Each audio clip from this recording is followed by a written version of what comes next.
안녕하세요. 스포츠 뉴스 채널 구독자 여러분. 오늘 한국 축구의 슈퍼스타 손흥민 선수에 대한 다양한 소식과 전망을 심도 있게 다뤄보겠습니다. 손흥민은 현재 토트넘 호스퍼 소속입니다.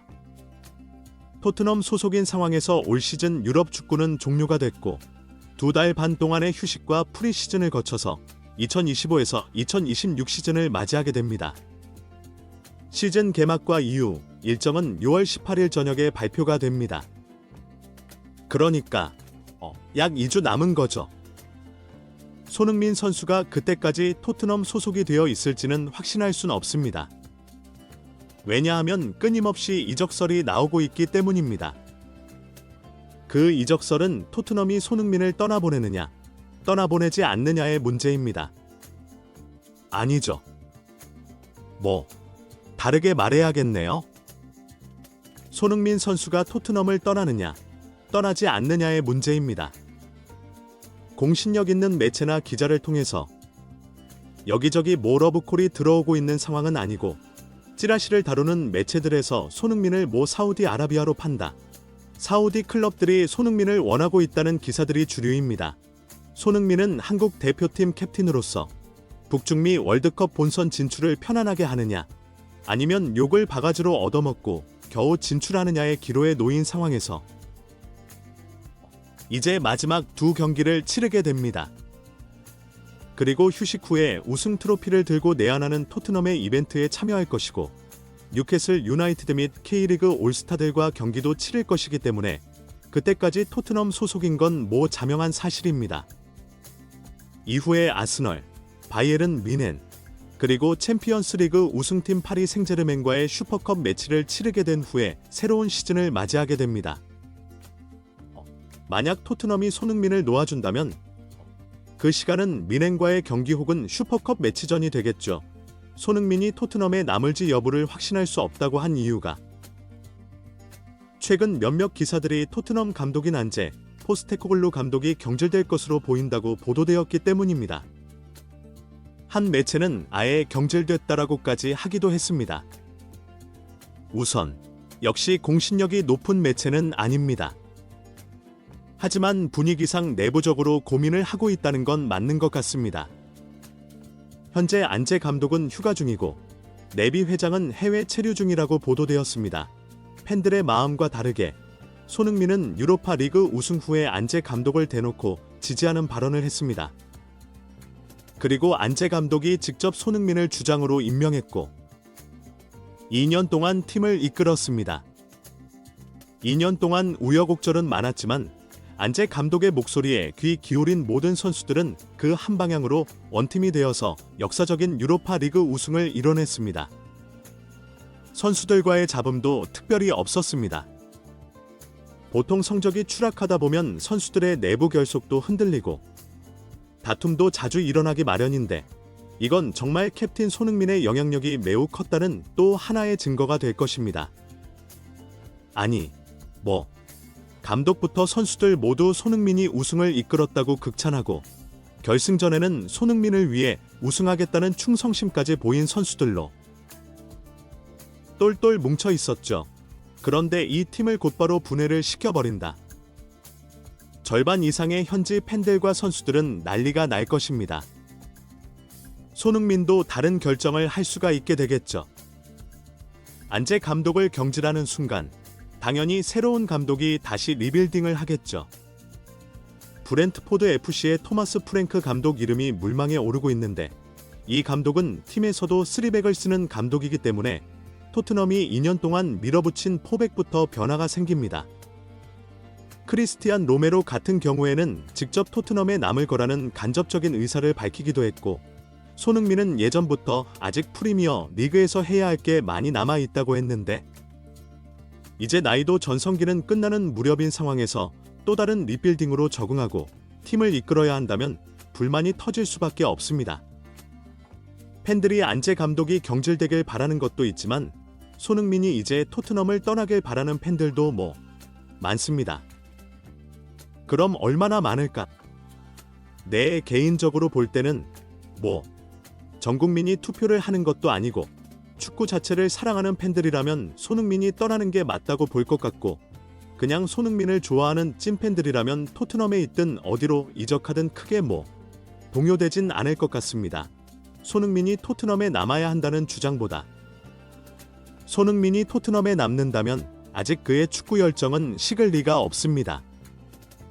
우선 챔피언스 리그에 진출해 있기 때문에 동기부여가 확실합니다.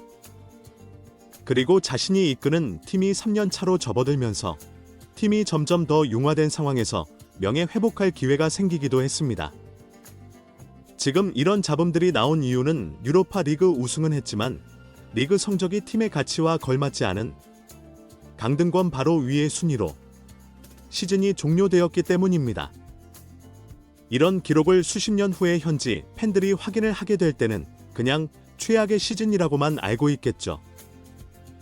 일부 팬들이 토트넘의 실력은 강등되는 게 마땅하다고까지 했었는데 정말 그런 날이 올 뻔했습니다. 만약 손흥민이 우승을 하지 못했다면 최악의 캡틴으로 불명예를 안았을 겁니다. 진짜 생각만 해도 끔찍하네요.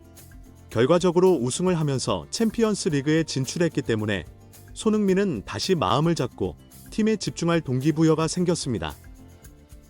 그리고 손흥민이 한 팀에서 같은 감독과 3년 동안 캡틴으로 있다는 것도 의미가 있습니다. 그건 우선 감독의 전술 이해도 더 확실해지고 선수들과의 호흡도 당연히 더 좋아졌다고 봐야죠. 이건 매우 의미가 큽니다. 자, 맨체스터 유나이티드는 빅클럽입니다.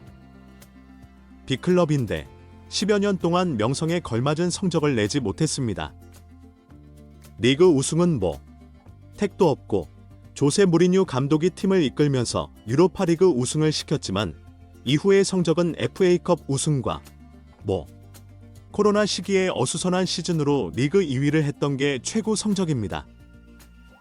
돈을 아무리 쏟아부어도 리그 우승과는 거리가 매우 멀었고 챔피언스 리그는 16강 진출도 버거웠습니다. 그 이유 중 하나가 바로 감독이 팀을 정비할 기회를 주지 않았기 때문입니다. 성적이 안 나오면 그냥 다 경질입니다.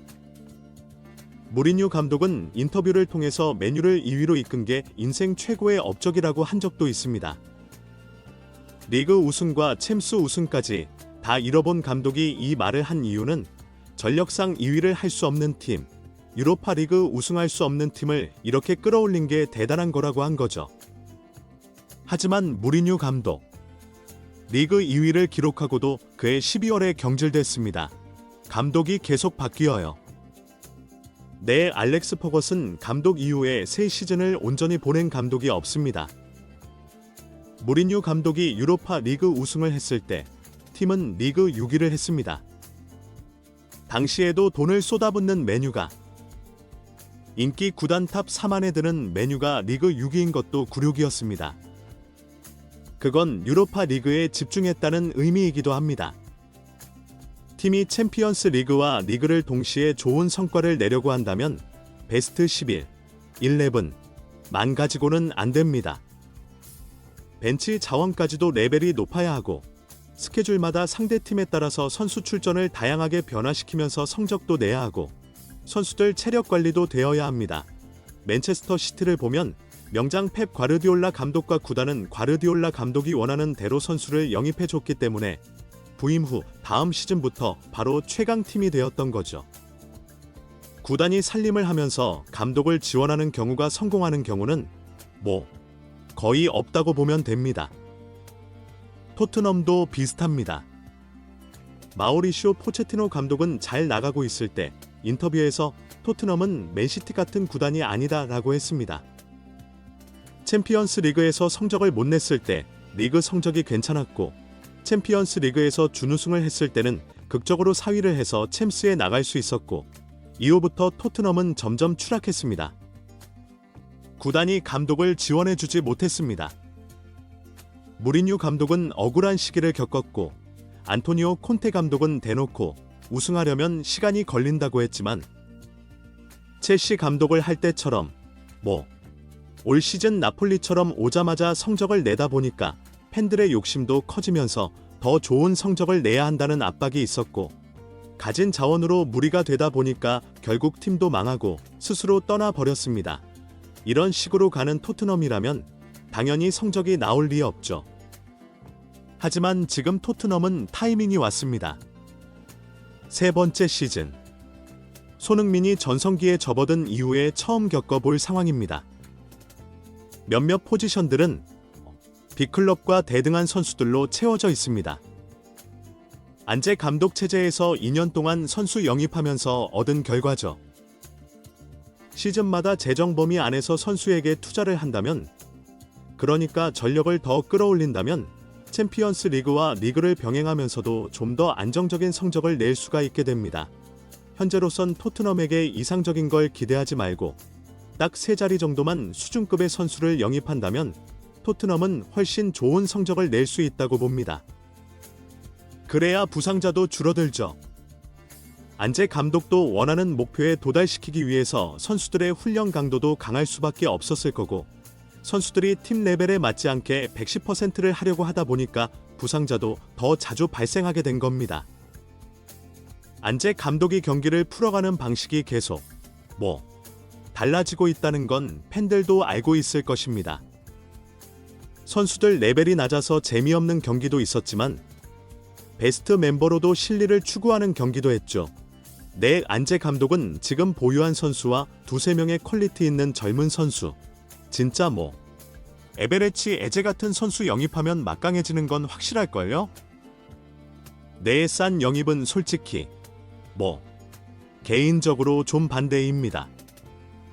손흥민도 이제 60분에서 70분 정도 뛰고 교체 출전으로 30분 정도만 출전하는 식으로 시즌을 치러야 하고, 진짜 선수 추가 영입해서 캡틴 손흥민의 3번째 시즌을 멋지게 보내는 게 가장 좋지 않을까요? 여러분의 의견은 어떤지 궁금하네요. 댓글로 남겨주시고 좋아요도 부탁드립니다. 감사합니다.